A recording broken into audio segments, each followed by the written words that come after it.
அப்போ நீங்கள் 40க்கு 35 தாண்டக்கூடிய அளவுக்கு நீங்கள் பார்ட் 1ல நல்ல ஃபோக்கஸ் பண்ணி செஞ்சிட்டிங்களா இருந்தால் உங்களுக்குரிய எடுக்கிற அந்த எய்ம் வந்து ஈஸியான முறையில் நிறைவேற்றக்கூடிய மாதிரி.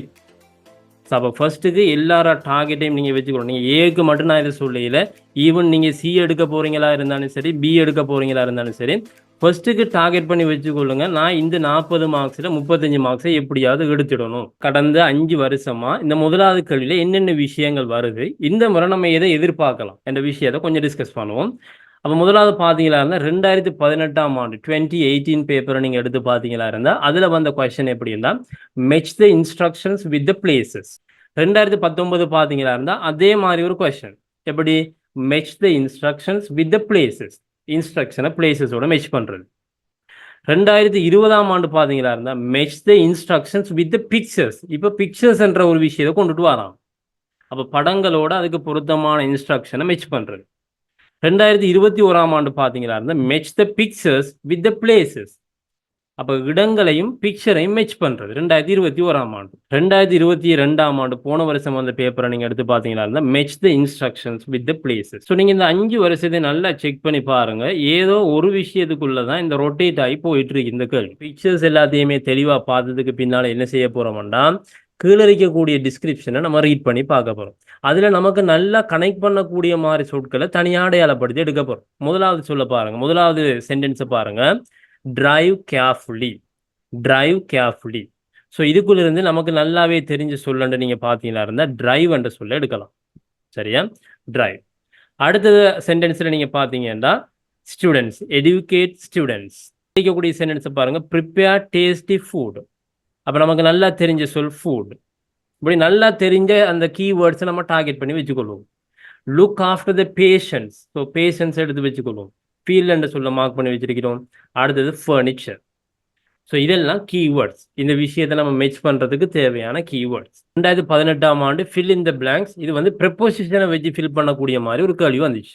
2019ஆம் ஆண்டு பேப்பரை பார்த்தீங்களா இருந்தால் ஃபில் இன் த பிளாங்க்ஸ். 2020ஆம் ஆண்டு பேப்பரை பார்த்தீங்களா இருந்தால் ஃபில் இன் த பிளாங்க்ஸ். அதுவும் டயலாக்குள்ள ஃபில் பண்ணக்கூடிய மாதிரி வந்துச்சு. 2021ஆம் ஆண்டு ஃபில் இன் த பிளாங்க்ஸ், அது டயலாக் வரையில் இன்விடேஷன் வந்துச்சு. இன்விடேஷனில் ஒரு சில ஸ்பேசஸ் போட்டிருந்தாங்க, அதை ஃபில் பண்ணக்கூடிய மாதிரி வந்துச்சு. 2022ஆம் ஆண்டு போன வருஷம் நீங்கள் பார்த்தீங்களா இருந்தால் fill in the blanks dialogue. அப்போ ரெண்டாவது கேள்வியில் நம்ம அதிகமாக ஃபேஸ் பண்ணக்கூடிய கேள்வியாக இருக்கிறது வந்து ஃபில் இன் த பிளாங்க்ஸ் டயலாக்கோட சம்மந்தப்பட்டது. ஸோ டயலாக் வந்து அப்படியே வருது, அதுக்கடையில் ஒரு இன்விடேஷன் ஒன்று வருது. இப்போ லாஸ்ட் டைம் நமக்கு டயலாக் ஒன்று வந்திருக்குது, இந்த தடவை நமக்கு ஒரு இன்விடேஷன் அல்லது நோட்டீஸ் இப்படியான விஷயங்களை எதிர்பார்க்கலாம். இதுக்குள்ள அது சம்பந்தமான ஒரு சில டெக்னிக்ஸை நம்ம டிஸ்கஸ் பண்ணிட்டு இந்த கேள்விக்குள்ள மற்ற விஷயங்களை பார்ப்போம். இப்போ நம்ம இவ்வளோ காலமும் வந்த பேப்பர்ஸை நீங்கள் எடுத்து பார்த்தீங்களா இருந்தால் இப்படியான கொஸ்டின்ஸ் தான் வந்திருக்குது. இப்போ நம்ம டிஸ்கஸ் பண்ணது 2023ஆம் ஆண்டு நம்ம எதிர்பார்க்கறது வந்து என்னென்னா ஒரு இன்விடேஷனோட சம்பந்தப்பட்ட கேள்வி. Fill in the blanks dialogue வரலாம், fill in the blanks invitation அல்லது நோட்டீஸ். இந்த ரெண்டுக்கும் நல்ல சான்சஸ் இருக்குது. அப்படி மிஸ் ஆகுனா இதுக்குள்ள ப்ரெப்போசிஷன்ஸ், ப்ரோனவுன்ஸ், இந்த ரெண்டு விஷயங்கள் இருக்கு. இப்போ நம்ம அடுத்ததாக பார்க்க போகிறது இதில் இருக்கக்கூடிய ஒரு சில டெக்னிக்ஸ், ஒரு சில ட்ரிக்ஸ். இதை மட்டும் நல்லா நோட் பண்ணி வச்சுக்கொள்ளுங்க. முதலாவது ட்ரிக்ஸ் என்னன்னு சொல்லி சொன்னால், ஒரு இடைவெளி ஒன்று தாராங்கன்னு வைங்களேன், ஒரு ஸ்பேஸ் ஒன்று தாராங்க. இதுக்கு பின்னுக்கு வார சொல் வந்து ஒரு பன்மை சொல்லா இருக்குது, ஒரு ப்ளூரல் வேர்டாக இருக்குதுன்னு சொல்லி சொன்னால் இந்த ஸ்பேஸில் வாரத்துக்கு மிக பொருத்தமான சொல் என்னண்டா 2, 3, some, many, a lot of, all, both, few, a few. There are dash birds.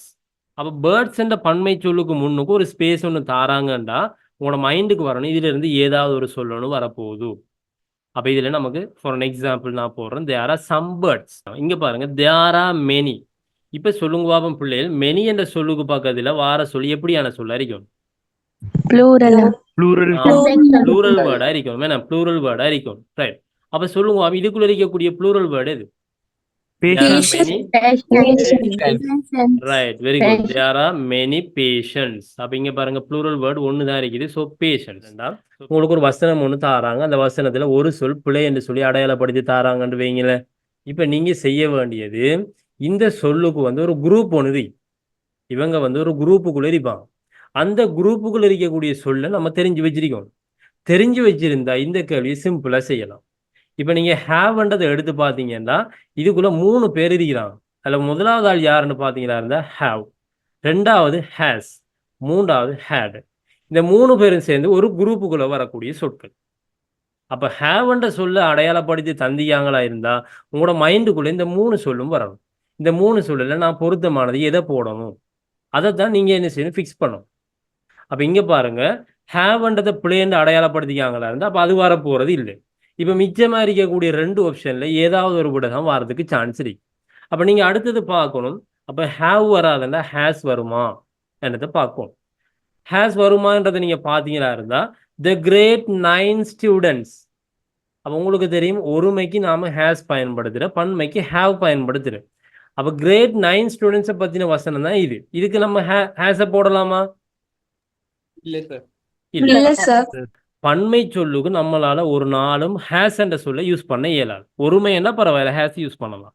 அப்ப இந்த இடத்துல ஹேஸும் வரப்போறது இல்ல. அப்ப இதுல வரக்கூடிய ஆன்சர் என்ன வரையும்? Had. Had. அப்ப ஹேவும் ஹேஸும் வராதல்ல, அடுத்த ஆப்ஷன் ஹேட். இப்ப இன்னொரு விஷயத்தை நீங்க யோசிக்கணும். ஏன் இந்த இடத்துல ஹேட்ன்றது வந்துச்சு?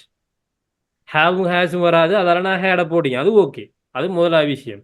ரெண்டாவது இதுல ஏன் அந்த ஹேட்ன்றது வந்துச்சுன்னா, அதுக்கு கீழே இருக்கக்கூடிய வசனங்களை வாசி பார்த்தீங்கன்னா, the grade 9 students of our school have planned to play a cricket match yesterday.